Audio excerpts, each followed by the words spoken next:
The broadcast is now starting. All attendees are in listen-only mode. Today on Great First Impressions, we're going to be discussing 4 techniques you can use during the first 7 seconds. Welcome to the webinar, everyone. My name is Andrew Winig. In a minute, I'll introduce today's guest. First, I want to cover a couple of administrative things as we get started. There are a bunch of people on the call, so everyone is in mute mode. What I'd like to ask you to do now is if you can hear my voice and see the screen, please go ahead and raise your hand. So find a way on your control panel to raise your hand so I know that the technology is working. Excellent, thank you. You can put your hands back down. So as I said, everybody is in mute mode, but if you want to get in touch with us, you can just type questions or comments into the chat box there, and we'll be sure to get to everything. The call is going to last about an hour today, but we'll certainly be willing to stay around a little longer if people have questions or handle the questions offline afterwards. So my co-host today is Stephanie Deitzer. Stephanie, welcome to the call. Thank you, Andy. It's really nice to be here. Excellent. Good to have you here as well. So as we get started, a couple more people are logging on. I want to put up our first poll question. So please go ahead and let us know what you think is the most important part of a first impression. Go ahead and vote for that now.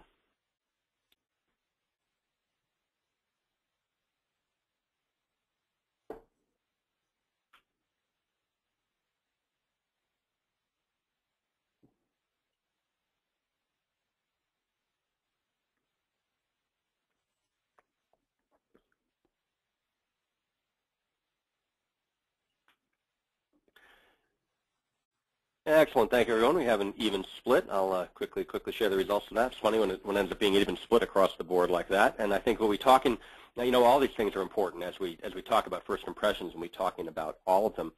So I've known Stephanie for a while now, and I'm constantly impressed with how she makes style so simple. She's truly a master. And we're so excited that she's joining us today to share some of her techniques. So Stephanie, do you want to tell us a little bit about when did you first become, you know, how did you first get interested in style?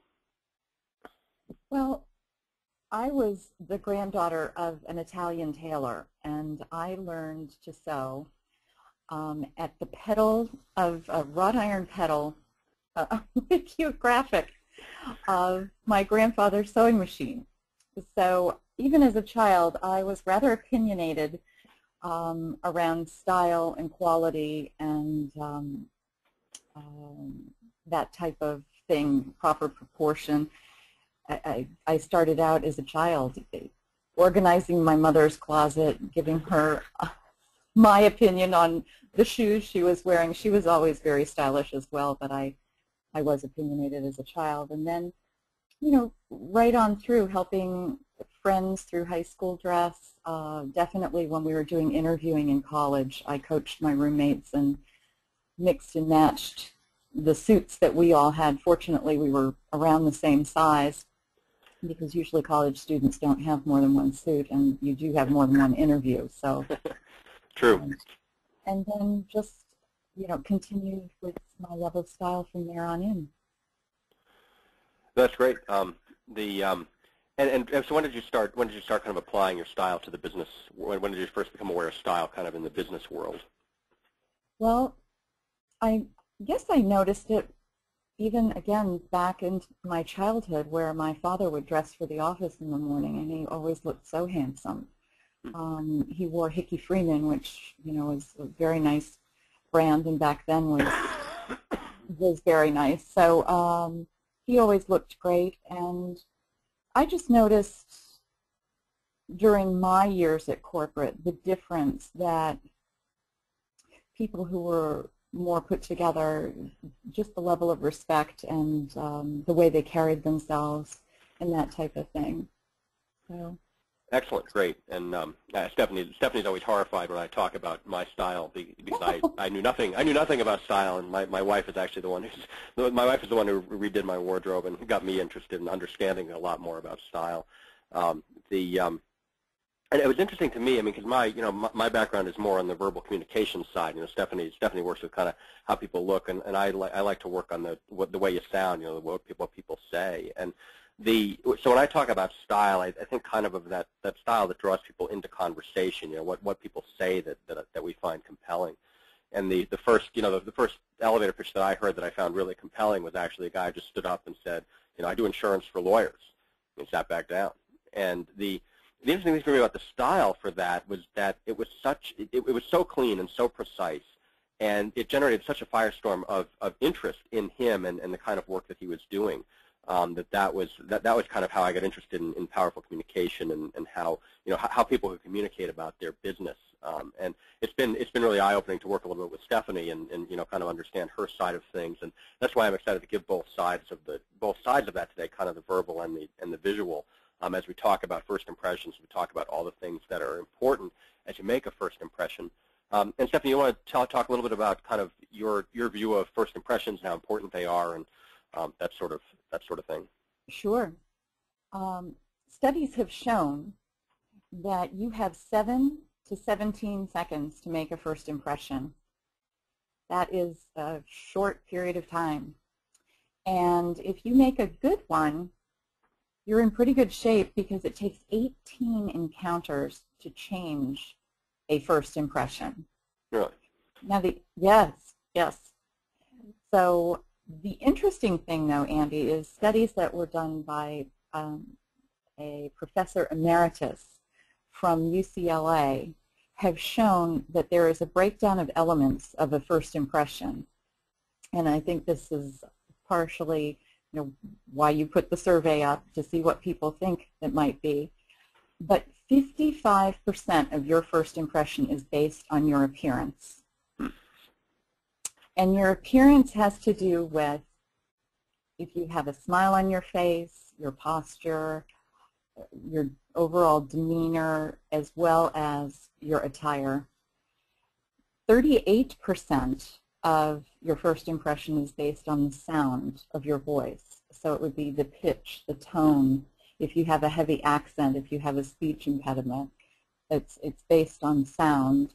And then only 7% of your first impression is really based on the content of what you say. And that's not to say that it's not important, because it is, but I think people don't always realize how important appearance is, and whether you like it or not, whether you should be judged on the merits of your degrees and specialties and all. The fact is, we're all judged on our appearance. Right, and I'm always so interested, Stephanie. I appreciate you bringing that in, because I'm always so interested when people stand up, to give their elevator pitch, and they say things like, "I've only been in business for a short time," or there are all these qualifiers people can put in place that don't have anything to do with how good you are. These people who have only been in business for a short time sometimes have 20 years of experience in the industry. It's just that they've just recently started their new business, and so it's always interesting to me how people kind of put roadblocks up for themselves when they don't need to, right? I mean, when you're making a first impression, I think that's kind of part of what we're talking about here, right? To be aware of all the different pieces that go together into it, and kind of how they interact. Exactly. And I'm not saying you shouldn't be yourself. In fact, that is a big part of what I do with my clients. One of the first things I ask them is to give me 3 words about how you would like the world to experience you. And then, through all the work we do together, making them appropriate is still built around keeping them true to themselves and being genuine. So what types of words, do you mind sharing some words that people use to describe themselves when you do this exercise with them? What are some things people are looking for? Well, I'm happy to give you my words. My words are approachable, capable, and stylish. Some people like the word powerful, leader, genuine. It really depends on how you want the world to view you. I had a lady yesterday, chic. So it's a very personal thing, and that's the way I approach the client, though, is if you are not feeling comfortable in your own skin and genuine in what you're wearing, you're going to be ill at ease, and that will translate through your interview or your meeting with your client or anything else. So the secret is finding that magic potion or position where you're appropriate, but you're comfortable, you're yourself, you're channeling the real you. No, that's great, and I do the same. You know, the same kind of work applies when you're working with people on their elevator pitch. You know, everyone's looking to differentiate themselves, and how do you differentiate yourself? And you know, a lot of elevator pitch coaching focuses on kind of finding descriptive words, which is really what everyone's doing. And the work that I do with people is to learn that people actually talk about details of what they do, and I think it is the same sort of thing that when you ask people to tell stories about themselves, they relax and they enjoy it, and you can see their passion. And so I think from both sides, what we're both doing is looking to draw people out, you know, to allow you to present yourself in a way that lets people see the best you, right? That, you know, we're not trying to make you into something you're not. We're just trying to kind of present people in their best light. Do you agree with that? Exactly. And that brings you to body types as well, and proportion and fit. And everyone is built differently, so an important part of your appearance is making sure that your clothes fit properly, that your hemline, if you're a woman, the hemline of your skirt is at the right place for your body and your shape. The sleeve. So you have a couple of good examples here, I think, of okay. of kind of ways people don't look right when they're. Oh yes, and we'll cover those when we get to tip number 1 on tailor everything. Okay, gotcha. But truly, there is a tool that I use called the Fashion Fit Formula, where there are 12 pivotal points on a woman and 16 pivotal points on a man that we measure.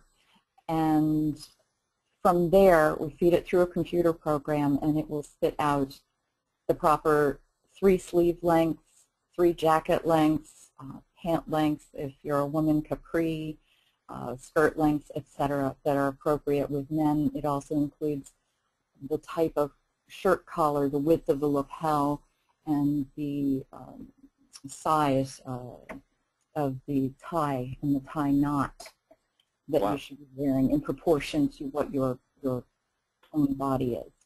Really? Yes. It was developed by a woman who was a bit of a mathematical savant and also in the fashion industry, and looked at how real people are built as opposed to fit models. Oh yeah, and I wanted to talk a little more about a fit. Tell us more about the fit models. I found this a fascinating story for the designers. Okay. Well, I'm going to take this then into tip number 1, which is tailor everything. Okay. And the reason that we need to tailor everything is that designers create their line for a particular person who they have decided is their ideal. And this person becomes their fit model. So they design their entire line of clothing around this person's body.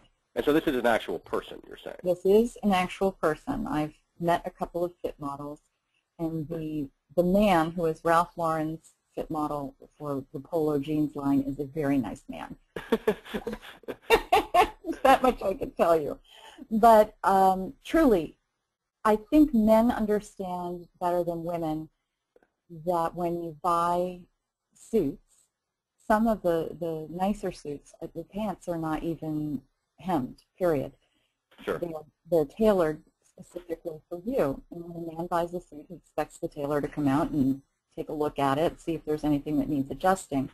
Women, for some reason, beat ourselves up, and it's very sad because we shouldn't be so harsh on ourselves. We feel that if we can't buy it off the rack and have it look amazing, look like we're walking off the page of a magazine, that there's something wrong with us. And that is simply not true. There are very few people who are built like fit models. And the truth of the matter is, more often than not, you should have things tailored. You want things to look like they were made for you, and you may need a nip here, a tuck there. What I would suggest is when you're purchasing an article of clothing, you build an amount that you will be spending on tailoring into the amount that you're going to spend on the article. And with your foundation pieces, go ahead and spend as much as you can to get a really quality piece of clothing that you are going to wear for years and years to come. Yeah, it's interesting you say that because I recently went to my tailor because I bought a couple of new suits, and he was kind of fixing the sleeves on the suits, and the sleeves were different lengths on me. Like they came to different places on me. I said, Yes. and the couple of jackets in a row were this way, and I said, what's going on? He said, oh, he said your arms are just different lengths, and it's just who you are. I just couldn't, and so he makes it look even when he's done with it. I was really blown away that was each one was exactly off by the same. I was like, so this is me? Like, yeah, this is why you get tailored. And he was actually asking me at one point. He said, this sleeve, he said, it's not quite right where it is. He said, I could kind of leave it. He said, or I could make it look right. I was like, well, I'm here. Why don't you make it look right? How about that? So exactly. I actually, before I started seeing my chiropractor, my tailor, I had a good half-inch difference between one hip and the other, and my skirts on the hanger looked like they were hemmed unevenly, but when they were on my body, they looked fine. Wow. So everyone is unique, and you really need to pay attention to your details. Oh, that's great. That's a great tip. Thank you. I think, and it's so interesting to me that I do. I mean, the suits they have to be hemmed. Like there's no way around that. And I would have expected. I mean, women's clothing is so much more variety. I would have expected that to be more the norm. But it's interesting to hear you say that it's a good tip. I'm also intrigued that there is actually a person who is the fit model. I would have figured that was some sort of ideal.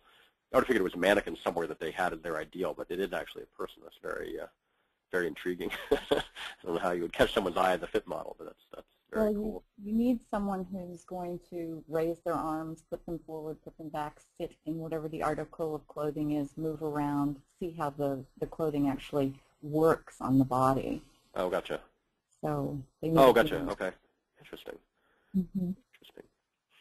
Well, and so from the from the elevator pitch side, it's tailor everything is a lot of people talk about having multiple elevator pitches, and what I really like to think about when you're talking from the tailoring point of view is tailoring your elevator pitch to you. And I find that once a lot of people are kind of casting about for an elevator pitch because nothing they're doing is really working.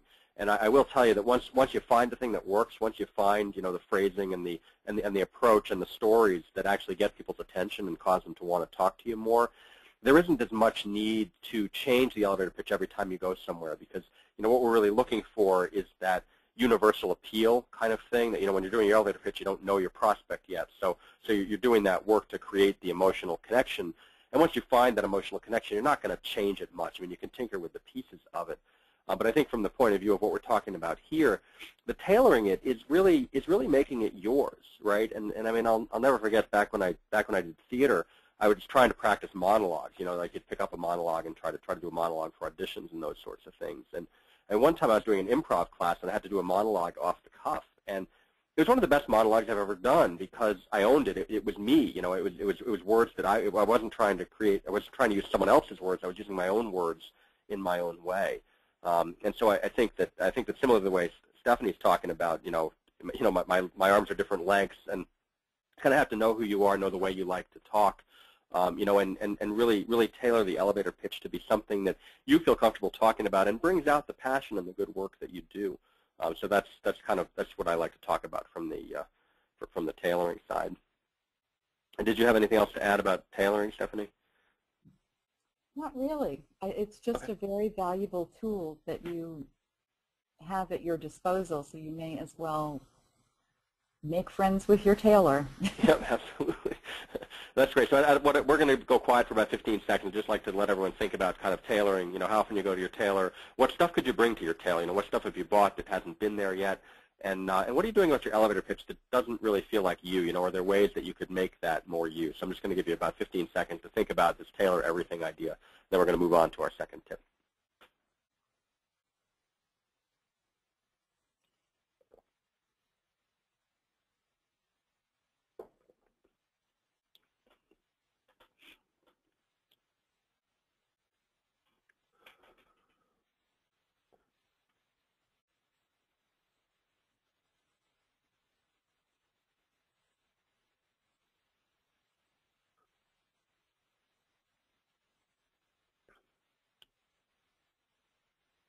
All right, great work, everyone. So as we start into our second tip, I'm going to launch another poll here. So I'd like to ask everyone in the audience how many go-to outfits you have. So at this moment, how many go-to outfits, and we'll define this a little bit better with Stephanie. But how many go-to outfits do you have currently?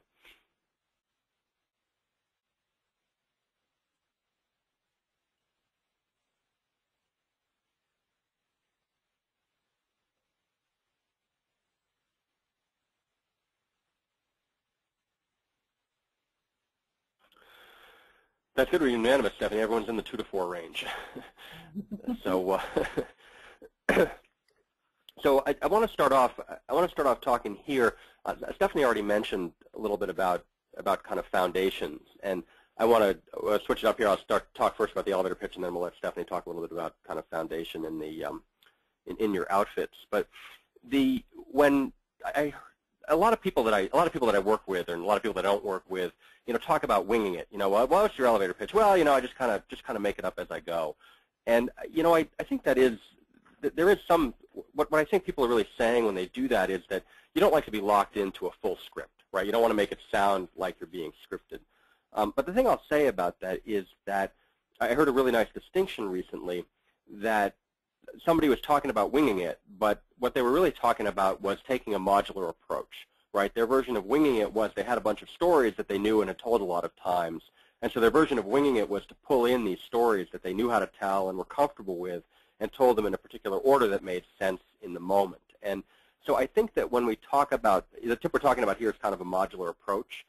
And again, so the idea I like with the elevator pitch is doing the work to come up with a couple of client stories, right? Because when you talk about what differentiates you, it's the work that you do with your clients that differentiates you. And everyone is so concerned with coming up with these nice descriptive words about what they do. And from what I found working with a lot of elevator pitches is that if you just give specific details about work that you've done for a particular customer in about 2 sentences, that really gets people's attention. It's a really great way of engaging people.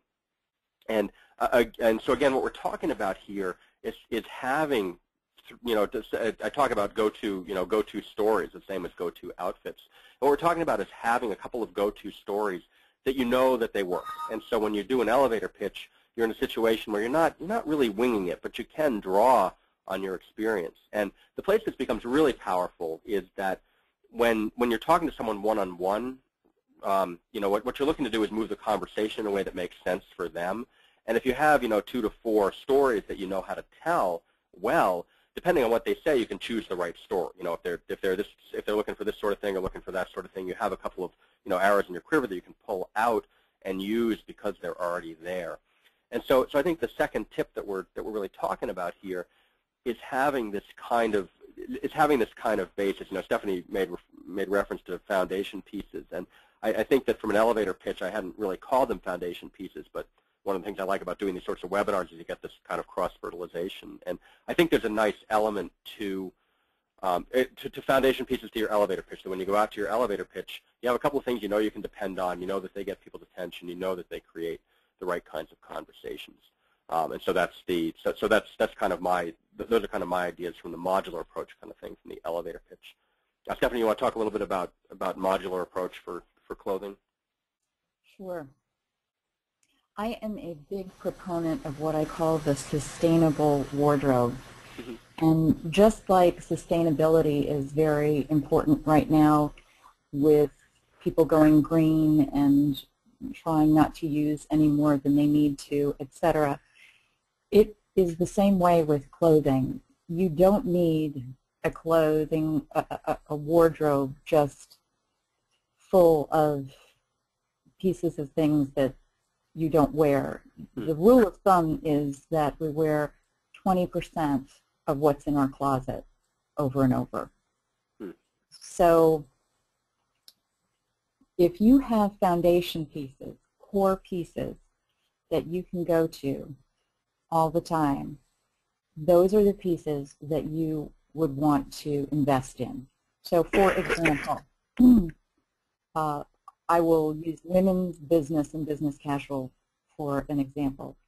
I would say you need 2 suits, a complementary pant or skirt, a neutral colored dress, white blouse, some kind of interesting shell or a versatile top, a cashmere cardigan, dress jeans, like a trouser jean, pumps in black and beige or neutral color, and those types of things. And so ballet flats are big.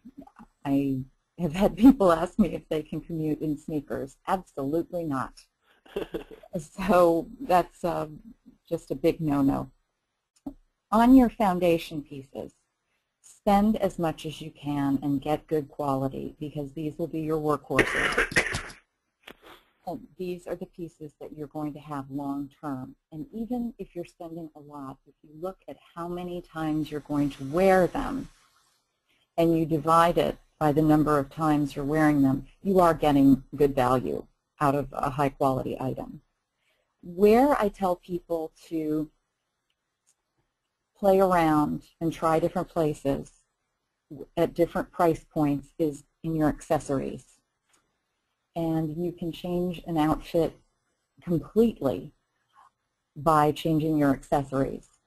So that's a place where sometimes I'll shop for my accessories at Nordstrom, Lord & Taylor, Neiman's, that type of thing. Sometimes I have a scarf that I absolutely adore from H&M, a necklace from Marshall's.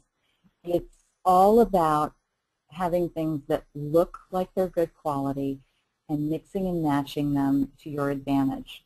But the point is, you don't need a lot of things, you just need the right things.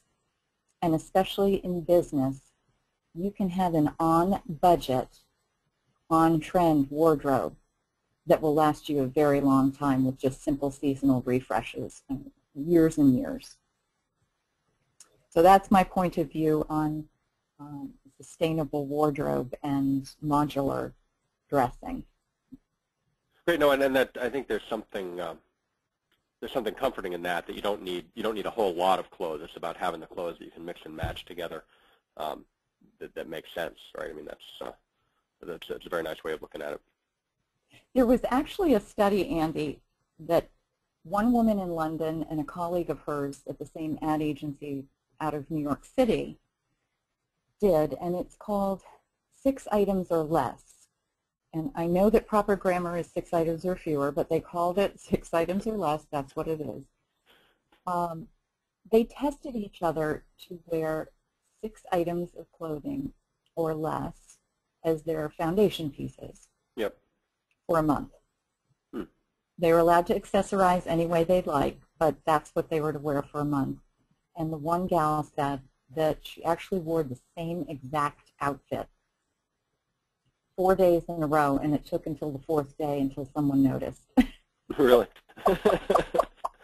So I'm not suggesting that that's what you do, but the reason they did this was they wanted to see the energy that they would save by not stressing in the morning about what they were putting together, if they could channel that into their creativity at the agency for whom they worked.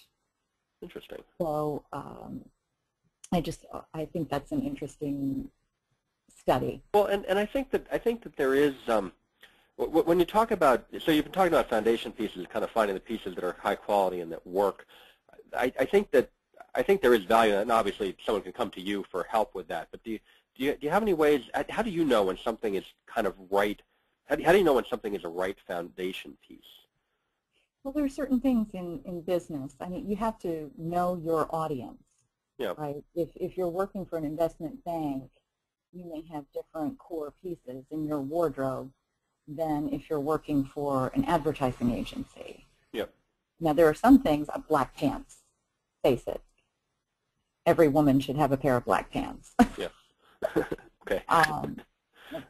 But I think that understanding your environment and getting a feel, especially if you're new and you're coming out of school and going into a work environment, go in a little more conservative, and then as you see how other people are dressing and you get a feel for the corporate culture, then you kind of spread your wings and really start to show your personality. But your basics will always serve you well. No, that's great, and I asked a question because, again, I found it an interesting parallel to the elevator pitch that, again, people feel like they need a lot of stuff to talk about in their elevator pitch, and when you get down to the conversational pitch, I find that the most effective thing is usually just a phrase, right? I mean, I've signed up a lot of customers. They say, "What do you do?" And I say, "I help people with their elevator pitch," and it doesn't, and the conversation grows from there in a variety of different ways. But if you talk about kind of where it starts.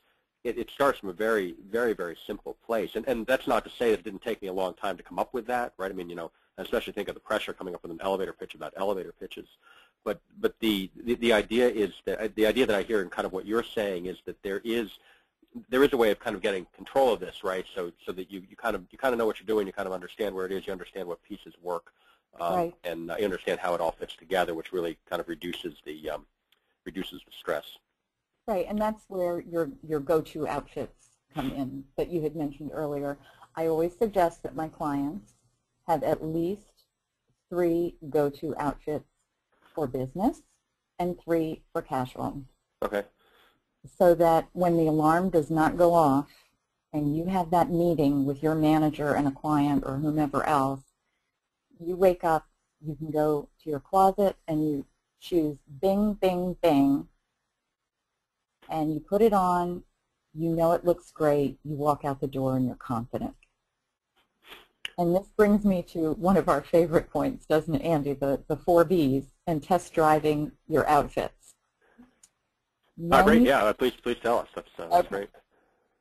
When you're creating, well, actually when you're shopping as well, when you're buying an article of clothing or when you're creating your go-to outfits by mixing and matching your pieces, you need to test drive your outfits. What I mean by test drive is raise your arms above your head, lean from side to side, sit, stand, whatever position you may be in throughout the day, and look at yourself in the mirror to make sure there are no gaps and that things aren't pulling or looking ill-fitting on you. And my 4 Bs are things, parts of your body that no one other than your wife, husband, boyfriend, girlfriend, your life partner, or your doctor need to see about you.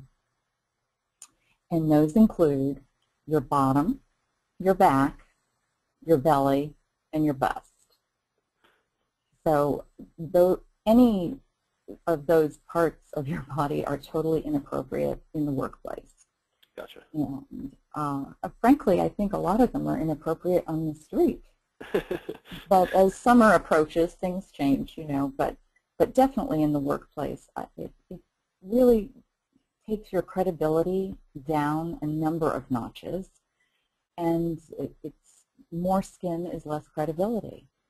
You don't want to distract your colleagues, or especially your clients, from the business at hand. You want to be taken seriously for what you have to offer from a business perspective. And if you are distracting people by what you're wearing, you're just sending the wrong message. What is it that you're selling? Great.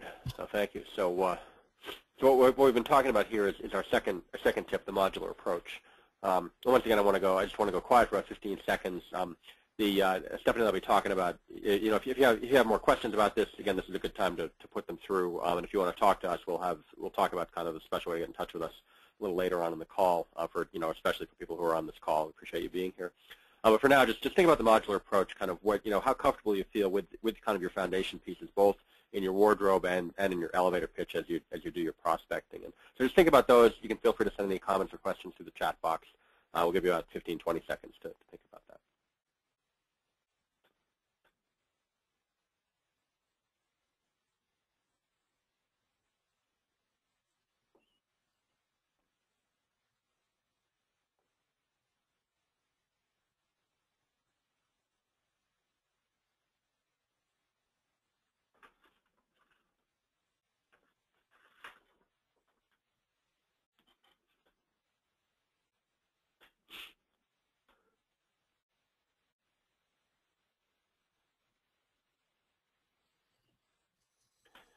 Excellent. All right, so to start motivating our next tip. Let's put up another poll.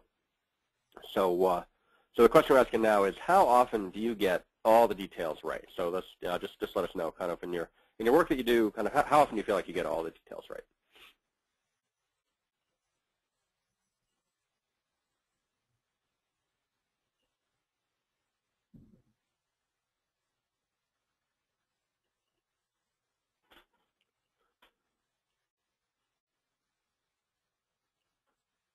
Great, thank you everyone for your responses. It's split pretty well here between sometimes and usually. That's okay. So Stephanie, why don't you talk to us a little bit about our next tip, which is what details matter.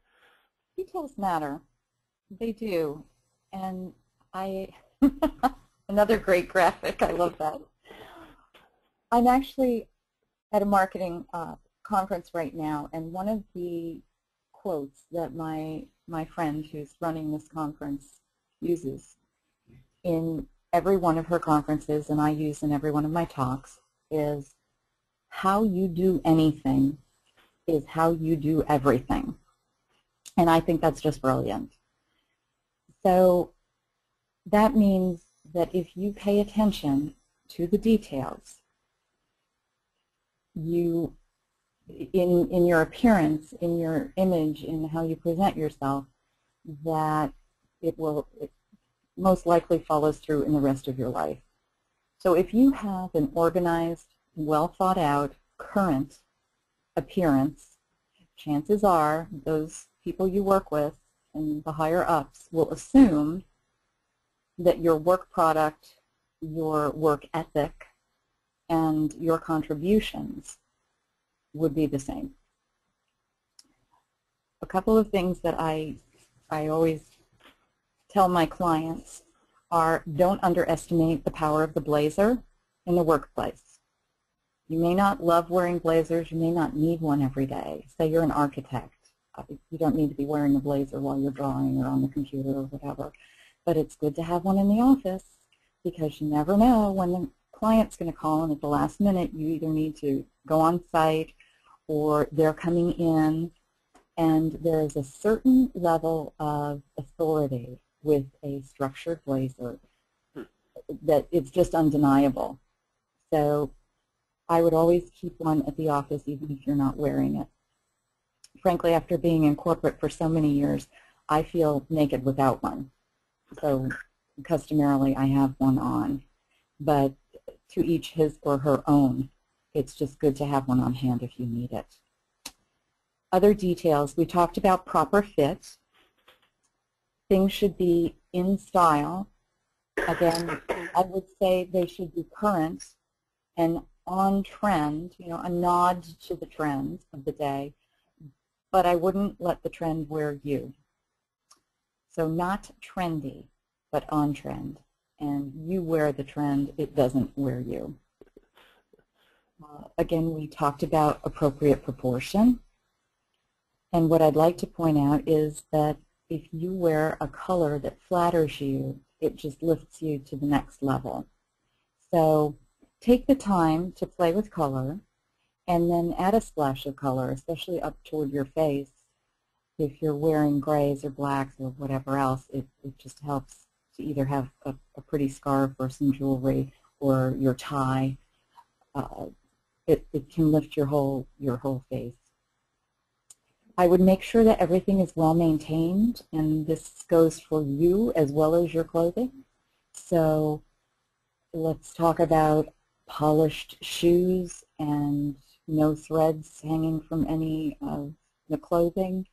One of my pet peeves is, please understand that when you buy a jacket or a coat, that X basting stitch at the bottom of your pleat is meant to be removed once you purchase the article.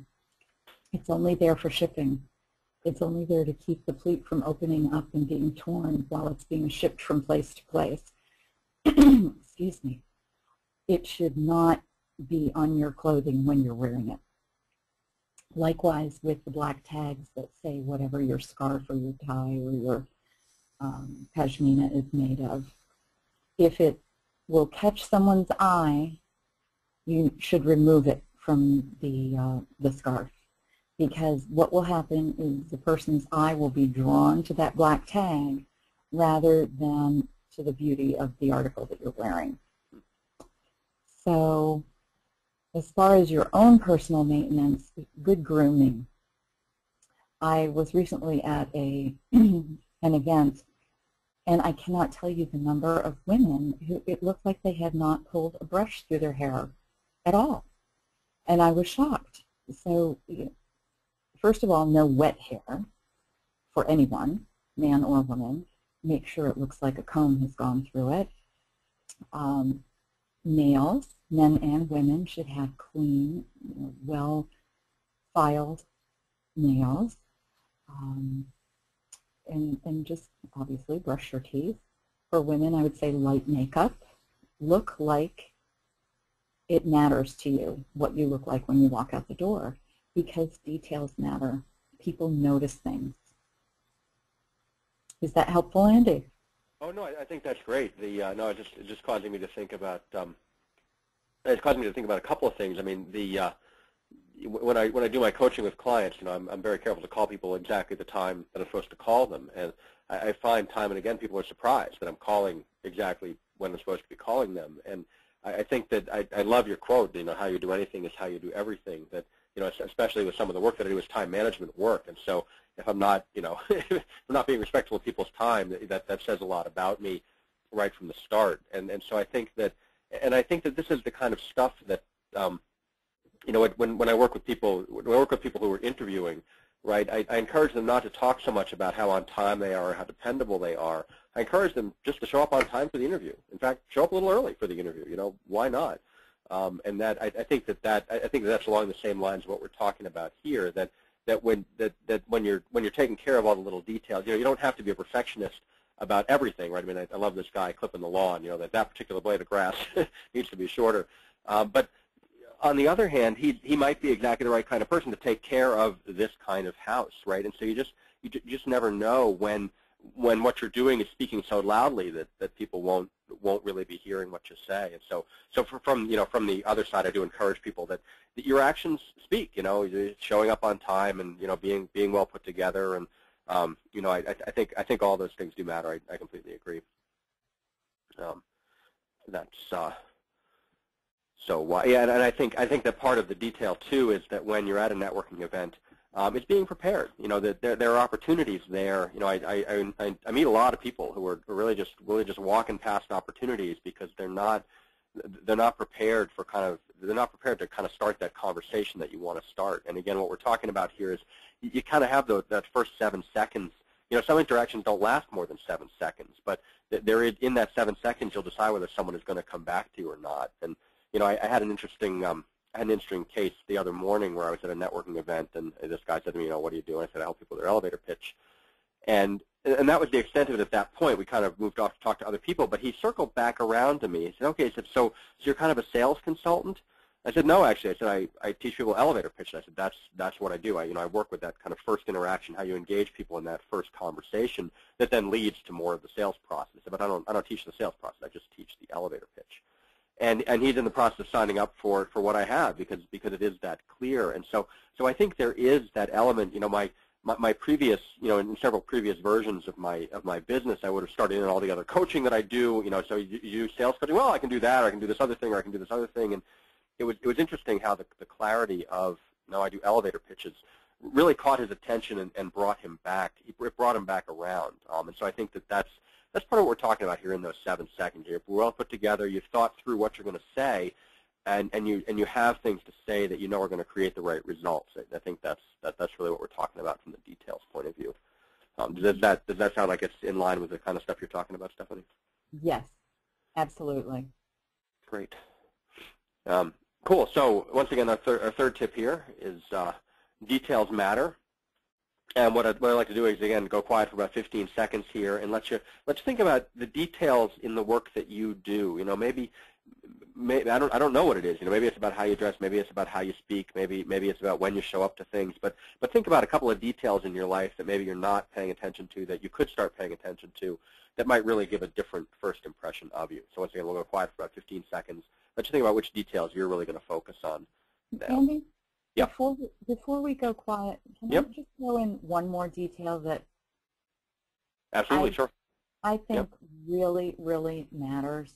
Mm-hmm. And I think sometimes people overlook it because we are very busy. We're moving very quickly in today's society. And that is to say thank you. I think that part of your image is your overall demeanor and the way you treat other people. And I think it's a very important part of your image. And so just a simple thing like holding a door for the next person who's coming behind you, but especially, thank you. It doesn't cost you anything. It doesn't take any time. It's no effort on your part beyond 2 syllables, and it can make someone's day just to be acknowledged. Well, thank you, Stephanie, for bringing that up. That's a great point. And I did a talk recently with the person who brought me in for the talk. We were at the talk. We were saying, who introduced it? Like, how did this come to be? And remember who had introduced us, and I sent her an email thanking her for the referral. That was about 6 months ago. This turned into a great speaking opportunity for me. And I think I agree with Stephanie that is one of the details. That is a great thing to pay attention to. So thank you, Stephanie, for that. And once again, we've got about 15 seconds. Think about details that are going on in your life and how you're handling them.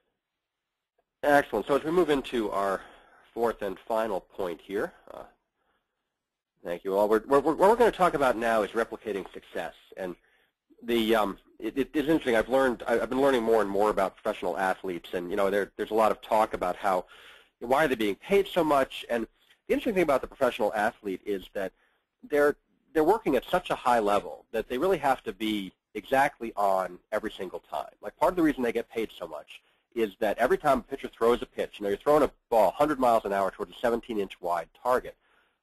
He needs incredible precision. And so he's really, really working on what they work on is just delivering the same thing over and over and over again. He can bring the pitch that he needs when he needs to bring it. And there aren't so many people in the world who can do that. And so it's interesting to me when you look at the ball players, they're working very, very hard. And the other problem is that once he's got a good pitch, all the hitters know about it. They can watch him on tape. They can figure out what it is. They can practice it. And so you're kind of constantly in this game of keeping ahead of things.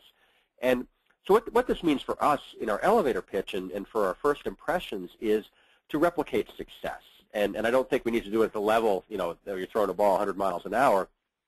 But I think there is something, I work with a lot of people who have used an elevator pitch at one point that led to a great client. And then they never use that pitch again. They're kind of embarrassed about that pitch in a way because, well, I'm not sure why, but there was something about the pitch that didn't quite feel right to them, except that it was working. And I think that the fourth point that I'm really making is that when you find something that's working, what you really want to do is grab onto that and do it more. And it may not work every time, right? I mean, and we all know from sales that if I give my elevator pitch to 30 people, I expect to get 3 to 5 leads, which is actually a pretty good. That's a pretty good hit rate. But I'm never going to get 30 leads from it because that's just the way sales work. So I think that what we're talking about is really understanding the different pieces of the elevator pitch or of your outfit, right? Kind of what Stephanie and I are talking about today are breaking down a little bit of the skills so that when you go to put together an outfit, when you go to put together your elevator pitch, you can start to replicate your success. And it's such, Stephanie talked earlier about how nice it is when you wake up in the morning and you don't have to stress about what you're going to put on. And I know my clients tell me all the time that they love going to business networking events now. They used to dread kind of having to talk about what they do, but now that they've got some skills in talking about it, and now that they've seen the kind of conversations it can start and the kind of opportunities that it opens up, that it's a really great thing. And so I think that, tailing on the details, I think that what you're looking for are the details that work, right? You want to be paying very close attention what's actually working for you. What outfits make you feel good, what outfits put you in the right kind of frame of mind, and what sorts of things that you say to people work, and just kind of start tuning that. So again, the idea here being that what we're looking to do is replicate success. So look for things that are working, right, and stick with them a little bit. Try them. As Stephanie talks about, have an outfit and you stick with it and you try other things on it. But just kind of replicate success. Stephanie, did you want to jump in and talk a little bit about this from your side? Well, just that you are your brand, and so by replicating what works for you, there will be a recognition of that. You'll have your look. I think we each have a friend who we can say, oh, that looks like Susan, or oh, that looks like Jim. Sure. And so it's working for you, as you say, Andy. Keep it up. And that's not to say you can't tweak or try something a little new. I mean, it's all about having fun with it. But when push comes to shove and you need to be on your game, you've got it.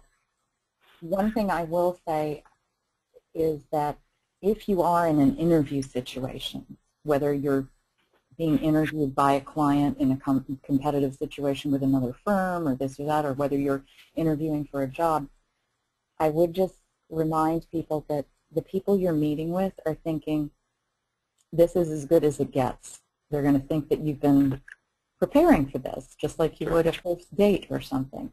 So replicate your success, wear what you know what works for you. And also replicate your success when you're playing, say you have 3 go-to outfits, and you know that those black pants work with this particular blazer and that particular scarf. You can also say, okay, well, that works. Let me try it with this other blazer, and maybe this time a necklace or a different scarf. It's replicating. It's expanding your number of go-to outfits, but there's a kind of a code that you're cracking. It's a template that you're using that works. Excellent. Thank you. That's great. Okay, so what I'd like to do is put up the final poll now, and if you could let us know which of the strategies we talked about today, tailor everything, modular approach, details matter, or replicate success, you think is the most useful, but was the most useful to you.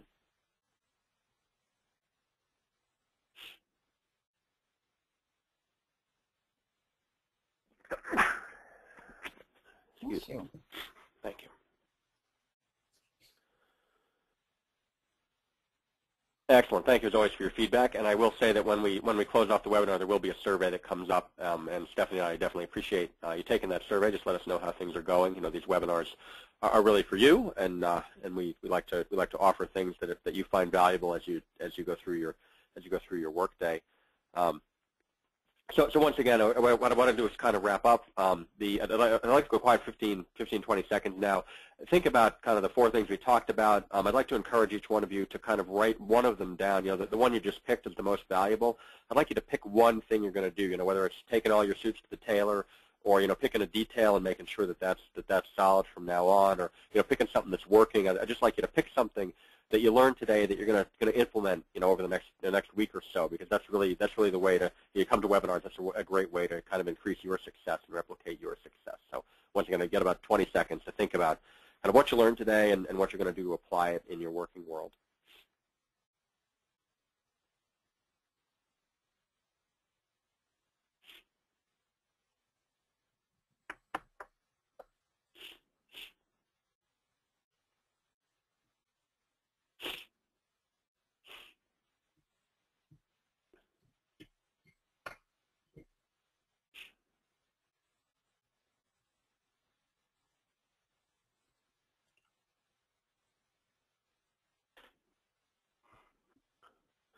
Excellent. Thank you, everyone.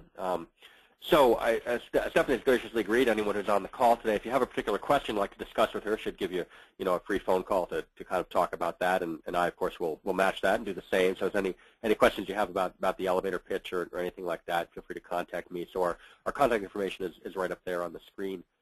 We have a couple minutes left, and so we can use that a couple of different ways. The first, if you have questions, you can feel free to raise your hand or to just type something into the chat box, and we can take that.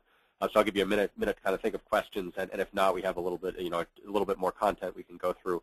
Just kind of final thoughts on what we're doing. So once again, maybe a couple minutes. If you have any questions, feel free to send them through, and then we can kind of wrap up and send you on your way. So.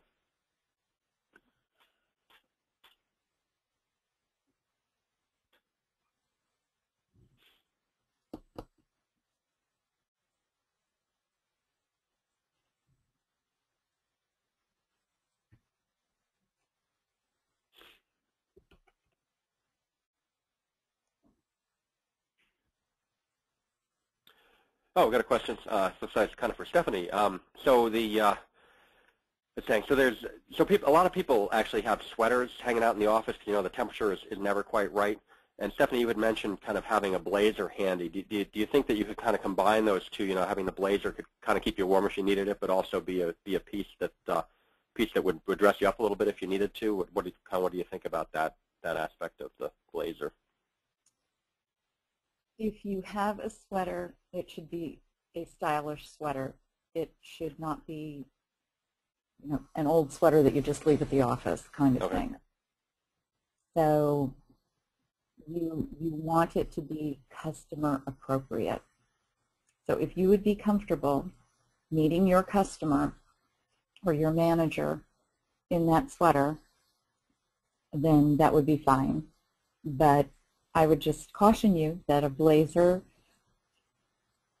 for a meeting type of situation commands more respect. Gotcha. But having a sweater to just stay warm, that's great. Also, you can keep a pashmina or a wrap, which is rather stylish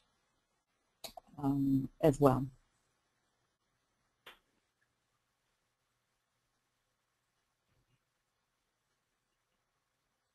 Oh, great. Thank you for that question. Oh, sure. All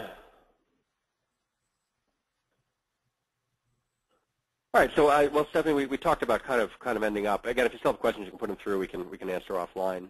We talked about kind of ending off. We touched on it earlier, kind of being yourself. And so, do you want to just give kind of a couple of minutes, Stephanie, on kind of what being yourself means to you and how it fits in with this kind of first impression thing we're talking about today?